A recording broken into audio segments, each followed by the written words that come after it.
नमस्कार, जय महाराष्ट्र. या क्षणाची सर्वात मोठी बातमी. महाविकास आघाडीत झाला सर्वात मोठा पक्षप्रवेश. माजी मंत्र्यासह माजी आमदाराचा महाविकास आघाडीत पक्षप्रवेश. काय आहे सविस्तर बातमी आपण पाहू. त्या अगोदर तुम्ही चॅनलवरती नवीन असाल तर अशाच बातम्यांसाठी आताच आपल्या चॅनलला सबस्क्राईब करा. विधानसभा निवडणूक तोंडावर असतानाच भारतीय जनता पक्षासोबतच अजित पवार गट व शिंदे गटाला मोठमोठे झटके बसताना दिसत आहे. आणि महाविकास आघाडीची लोकसभेतील दमदार कामगिरी पाहता महाविकास आघाडीत येणाऱ्या इच्छुकांची संख्या झपाट्याने वाढताना दिसत आहे. आणि याच पार्श्वभूमीवर नांदेडमध्ये भाजपला मोठा धक्का बसला आहे.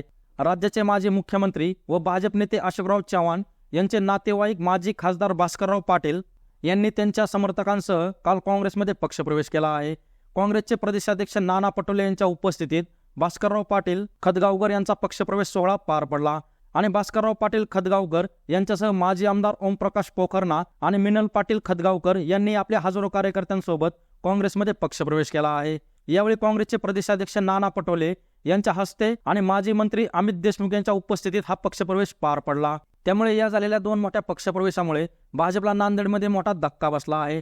तर तुम्हाला काय वाटतं, या झालेल्या दोन मोठ्या पक्षप्रवेशामुळे आगामी काळात होणाऱ्या विधानसभा निवडणुकीत महाविकास आघाडीला याचा फायदा होईल की नाही, ते तुमचं मत कमेंट बॉक्समध्ये मांडा. आणि अशाच राजकीय बातम्यांसाठी आताच आपल्या रैया महाराष्ट्र या यूट्यूब चॅनलला सबस्क्राईब करा.